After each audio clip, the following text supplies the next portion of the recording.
FM.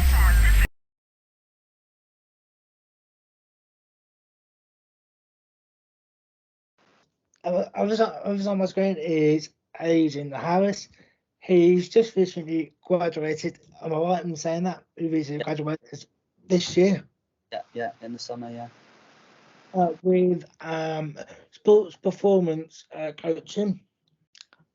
Yes, BSc with honours, sports performance coaching degree.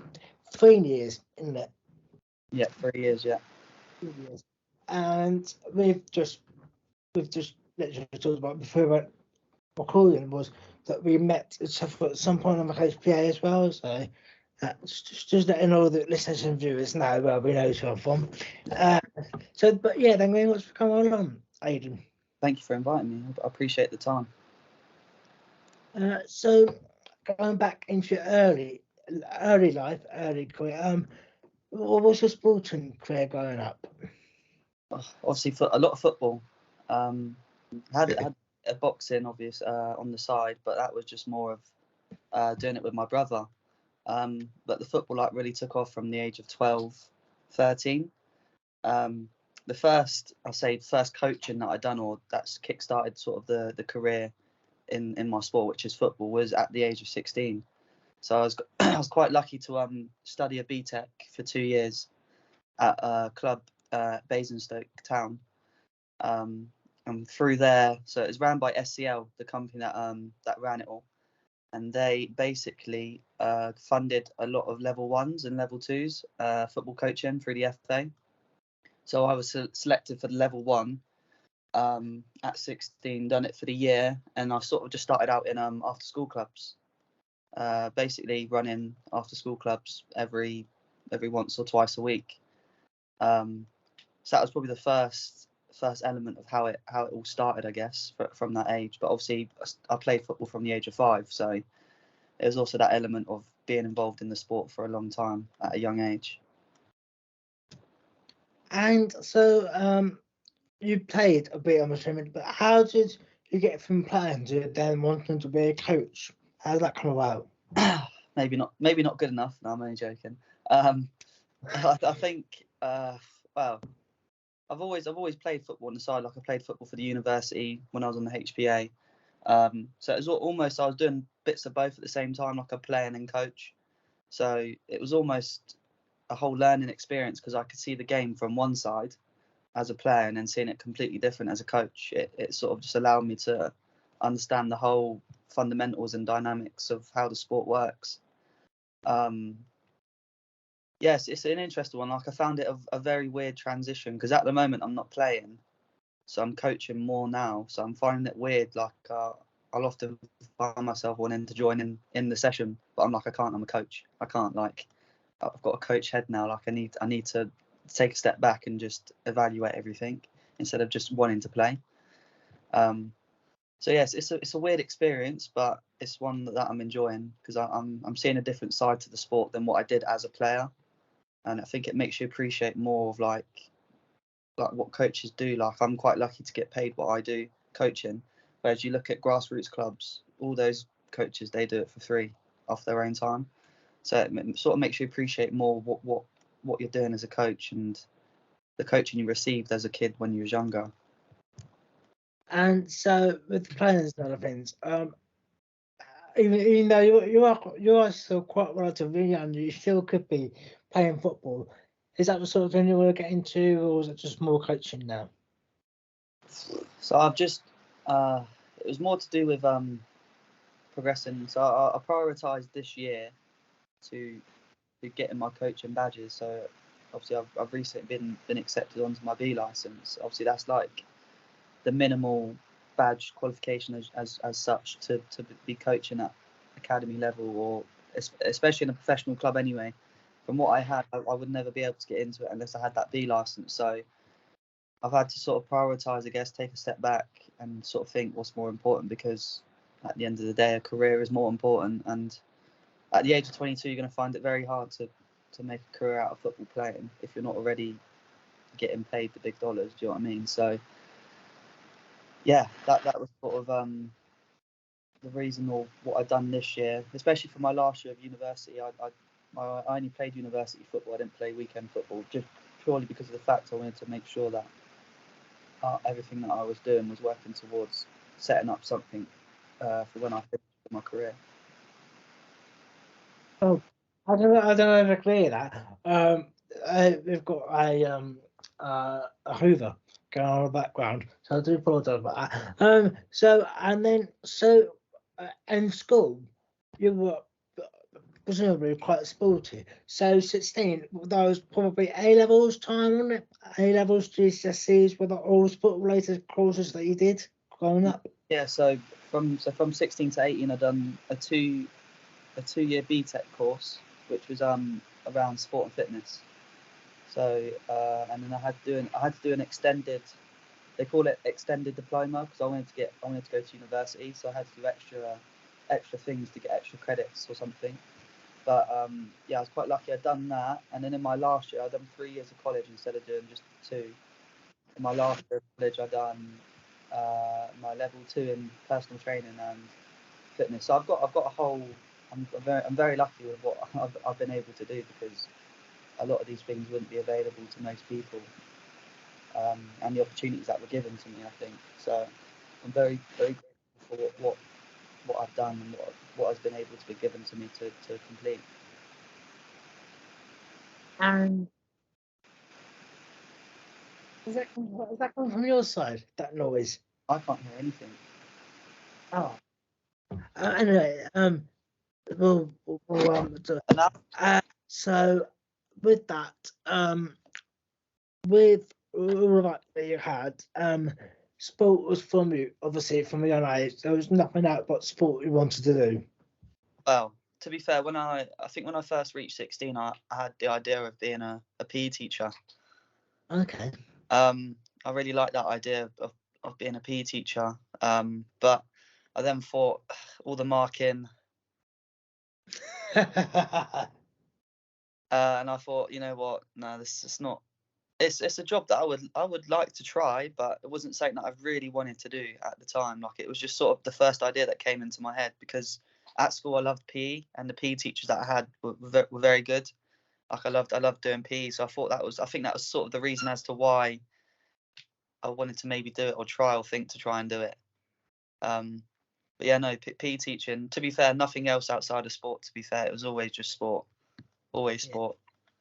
Like I said, there was a various point where I wanted to not be a PT, but at the end of my 3rd year of college, because I had gained the qualifications, I sort of knew this whole wealth of knowledge, and I almost wanted to just try it out. But then I thought it's not really what I want to do. And then, like I said, when I got my level 2, sort of when I sort of realised that football coaching is the route I want to go down. And so you did that, and you got this year. You've got your level 1, level 2 in technical scouting in football, which is obviously a different thing from coaching. So is that just another thing that you're just able to do if that takes you, if that route fancies you? Yeah, I think I mainly done it because obviously the university was offering it for free of charge, and you don't want to say no to something that's going to be identified as like a worldwide, not worldwide, a countrywide like base qualification, and it sort of just helps me to understand the whole dynamics of other sides of football. Like I say, my university course. I think you done the same one, right? I did sports coaching, sport development. Okay, yeah. So obviously, like my course, it wasn't purely based on football. It was obviously a sport as a whole, but it was the idea around performance and coaching. So that gave me a whole dynamic and different understanding of one area. And then, like, when you combine the scouting, it's almost something completely different away from football as well. It's not just you as a coach; like, you see the individuals differently. And I just thought it would almost add an extra string to my bow. Like, if people are looking at me, they can say, "Oh, look, he's got his scouting, so he has a basic understanding of that, this, and that." And that's almost how I see it. Yeah, it's quite interesting because I've always said it's nice to have other qualifications, but relating to the same sport, because you don't want to end up just doing any sport and just doing that for only. You want other qualifications to maybe open more doors rather than just sticking yourself down one route. I've always said that's the best way to go, and I think it's worked for you as well. Yeah, well, obviously I'm quite lucky. I think the university offered us our level 2 and 3 in multi-skills.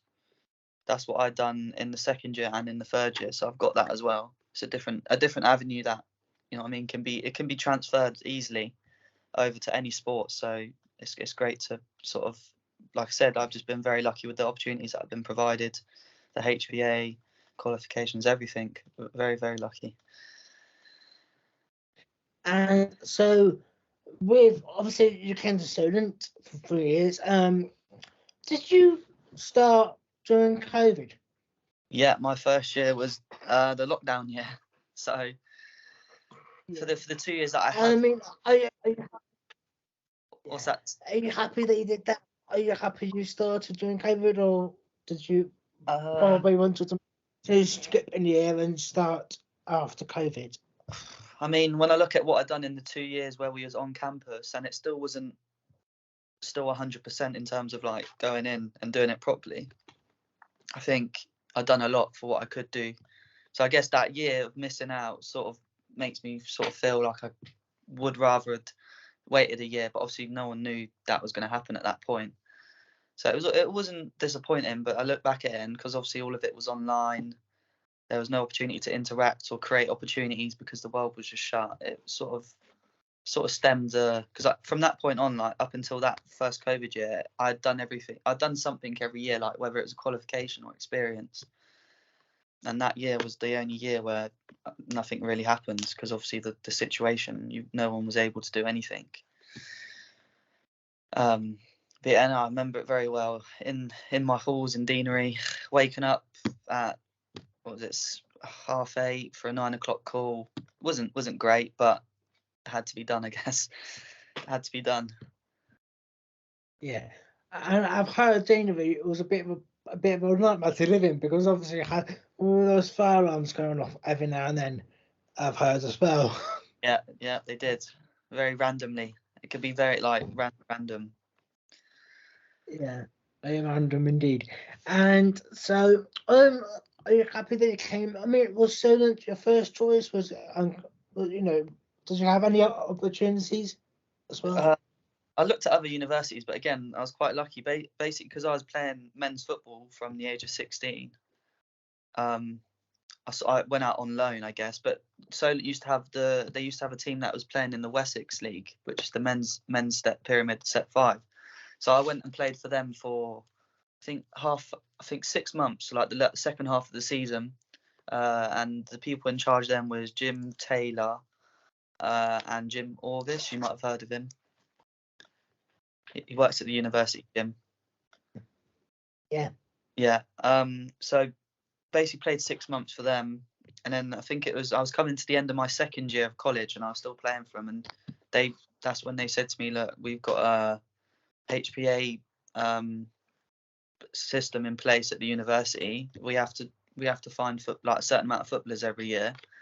Like, would you be interested in coming to join the university?" I was like, "Yeah, I'd love to. Like, I want to go to university."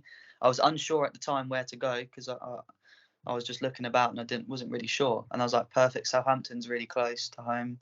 So I'm from Reading, so it's like just up the motorway. It's not too far, and with the incentive of being on a program that's going to help you physically and perform better. So I deferred it for the year because I wanted to do the third year PTing course and stuff, and then I joined. But that was sort of the selling point for me, I think, and because I knew certain individuals already at the university, it sort of made that transition a bit easier for me, I think. Yeah, and I feel, well, I know it's changed from the summer, but before that, it was actually quite a good HPA system that had in place. The amount of staff, support staff that was available and everything else. It was a dream, basically, wasn't it? Yeah, I think, like I said, the I didn't obviously experience it that well in the first year because of lockdowns, and I don't think I ever went in. Although they did put some sessions on, it was very staggered, and I don't think it worked with my timetable. It wasn't until the second year that I really felt the full benefits of it. Like having Bree there, Kelly, Rob.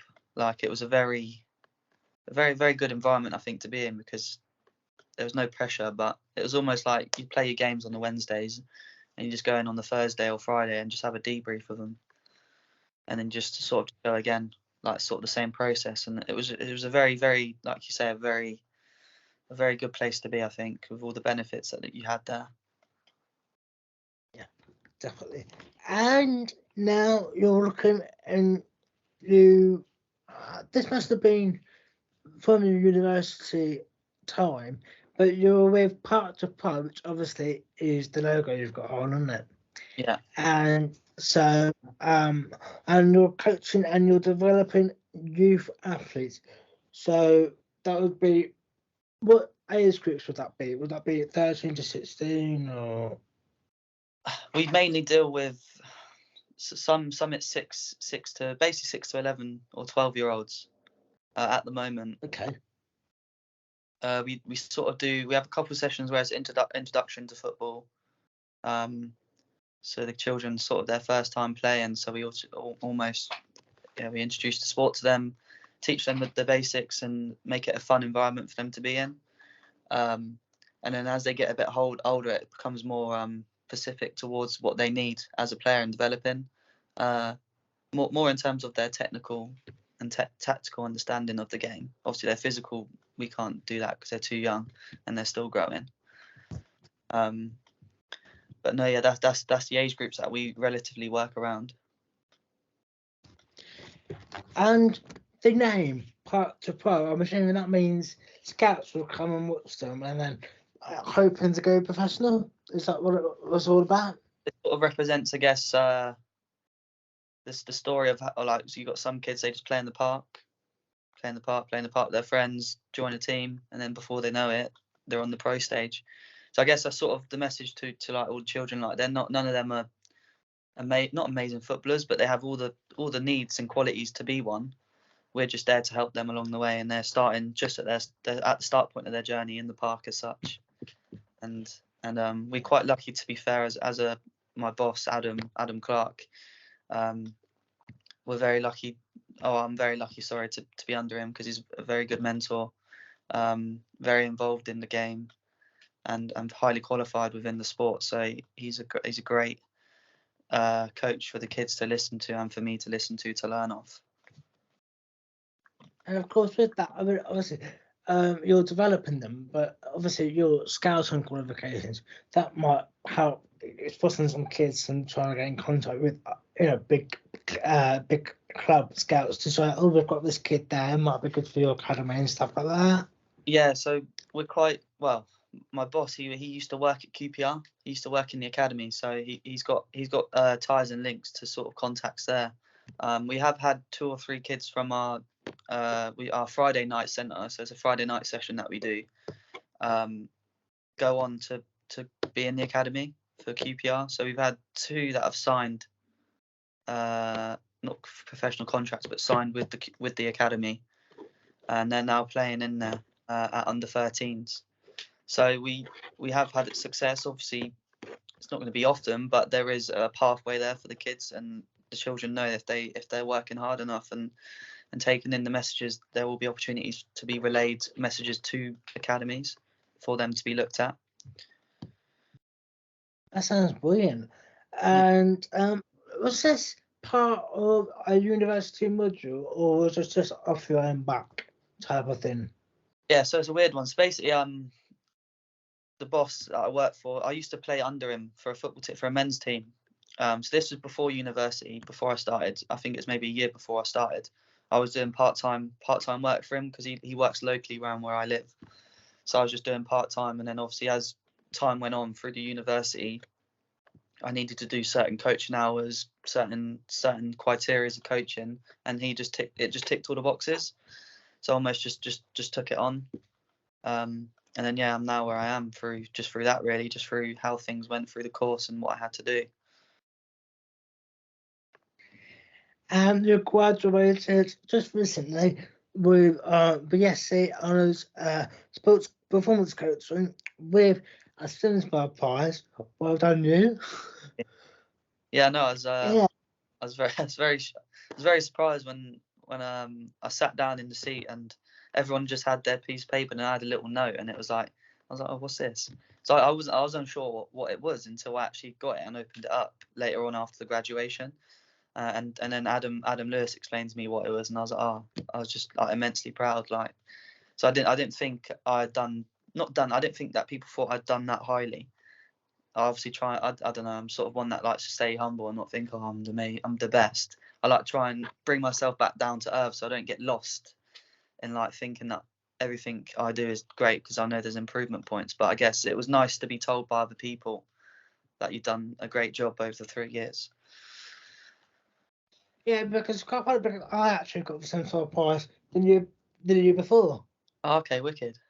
So yeah, so we should just leave it but Sinsbar is a professional service to promote to what was it? It is to help your career get on a bit better, a bit more professional, all that sort. So I think it will really, really help. I mean, it helps a lot of people already, but there's just that extra bit that says that is an actual, it's part of a course, but also is good for your personal development and professional development.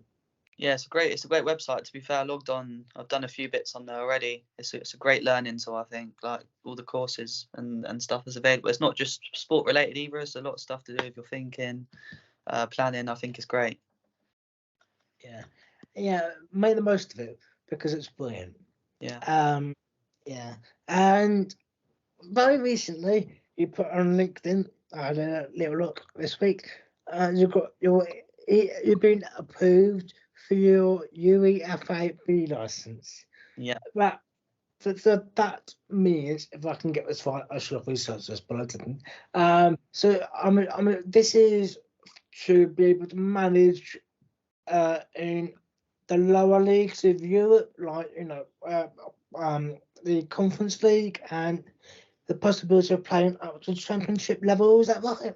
Yeah. So within the English Football League, from League Two and above, that's like your professional leagues as such.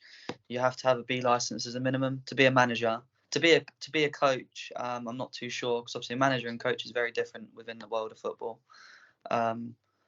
But yeah, you're on the right tracks. And I can't remember if it's championship you have to have an A license or not, but it's definitely a B license as a minimum. As a minimum. Yeah. Yeah. Yeah, and so is your career going to be more if you're going to be a manager or a coach or head coach or what's the Sort of the coaching role, I think, because to be fair, at the moment I'm taking under 18s team at Ascot United with my boss Adam, because we took it on together, and I'm sort of like I say the assistant coach, but I take most training nights, whatever be done I'll set up for him and for my own bit. We do match day analysis, so I've ran a lot of analysis on the last few match days. And then showing that and clipping the videos to the team before training night, so they know what we can work on for the night ahead. So I think there's you're seeing a lot of it now. A lot of sports analysts in football, they have their B license, so they're able to do the analysis as well as do the coaching. So I think because I have that string to my bow, it's sort of making me not more desirable, but you're seeing a lot more of it within professional clubs now. The analysts have their coaching badges, and of course, the club is going to take someone who has an extra thing, and they can do an extra job as such for the money that they are. So it's a no-brainer, really. I think I almost love the role of being a coach and the analysis because I love dissecting the game. I love taking the time to look at stuff. Quite lucky because I think I done it in my second year with Louis Langdown, and he obviously knows his stuff very well, so he helped me a lot within those moments. But yeah. I'd say definitely the coaching route. As a manager, it's just very hectic. You have to chase players for communication, and obviously at the pro professional level, it's more than just that. Like, you don't have to chase players, but you probably have to deal with finances and stuff like that. Whereas a coach, you just worry about going in, setting up the equipment, taking the players through training, and you're done. So I'm assuming by what you just said, there's a big difference between being called a head coach, which is obviously some managers' role, and then you've got a manager itself. So a head coach isn't a role you want to take. I mean, because there's about 10 Premier League managers that are actual now as head coach. Yeah, It's madness. Yeah, it's all dependent. I think if you're a coach, you're still head coach or coach. It's the same thing. Obviously, a head coach has more, I don't know, authority as such. Like, you still be doing the same roles. You'd both be setting up training or whatever. Obviously, the head coach is probably going to be more on par with the manager in terms of thoughts and stuff like that. And is there, going on to your future now, is there a particular club you want to be coaching for? You know, what's the dream? The dream, probably a very hot country. A hot country where the weather's not bad like it is here. No, obviously my home team's Reading. Not doing too great at the moment. A lot of financial issues. That'd be nice to work for my hometown. If not, I've always been a massive Liverpool fan. Although it's really far from home, that would be a great opportunity. If not, somewhere outside of England in a hot country, I think, where in the top leagues or anywhere you're not fussy about. As long as it's a professional setting, professional club, I wouldn't mind. Whether it's League 2, League 1, and the same for outside of England. If it's a professional club and they're training full time, I would take that opportunity with two hands and run. Because it's a yeah, come on, sorry. That's right. Yeah, it's just a starting point, I guess. Because I know I'm not going to go straight into top level straight away. Like, you have to build it. So, yeah. Yeah, exactly. It is. You don't want to go in too quick, too fast. You want to be able to show your credentials, go through the leagues, and then hopefully get spotted by it. Anyway, whatever. Yeah. And would you go to Saudi Arabia? That's where all the money is. Yeah. Yeah. If they're offering me a house and everything, yeah, why not? I think you'd be stupid not to, wouldn't you? Yeah, no. Yeah. So, your near future, obviously, you're still going to be part to pro and all that. And so that's a full-time job you're doing at the moment, isn't it? Yeah, it's a full-time, yeah, full-time coaching. Yeah. Yeah. So. And yeah. Yeah. Sorry, go on. You can go. Yeah.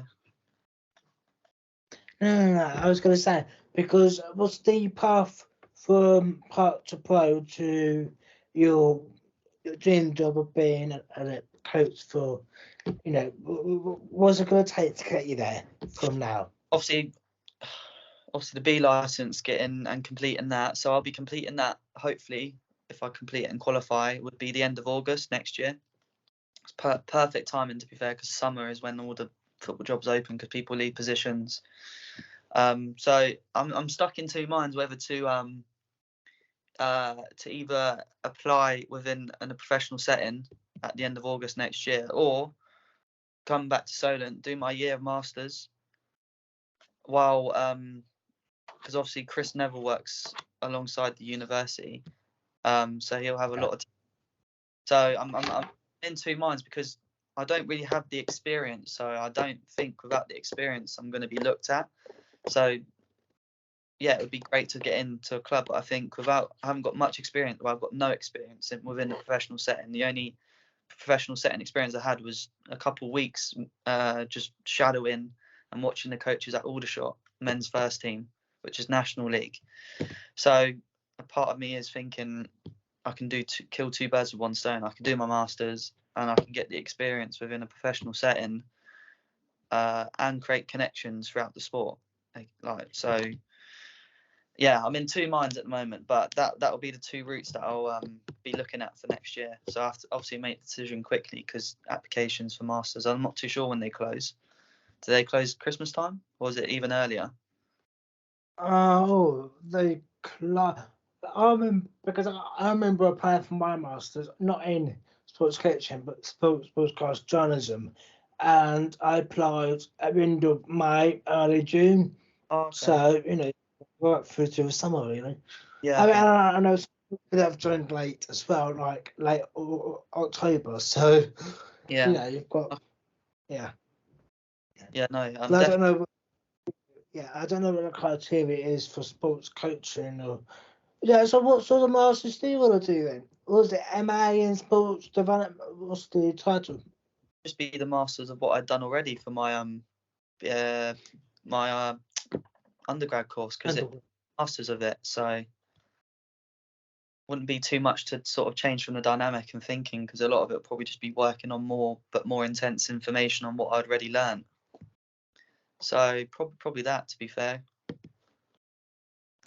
Cool. And then stop after masters, no doctorate or anything like that.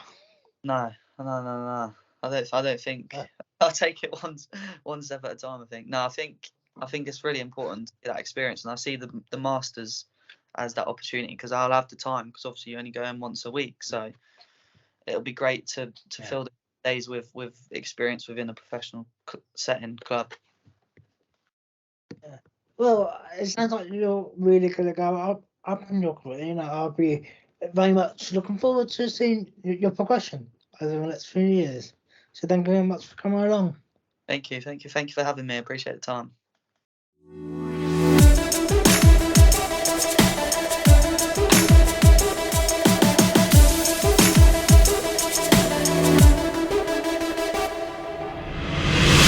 Voice. Let's go. Voice FM.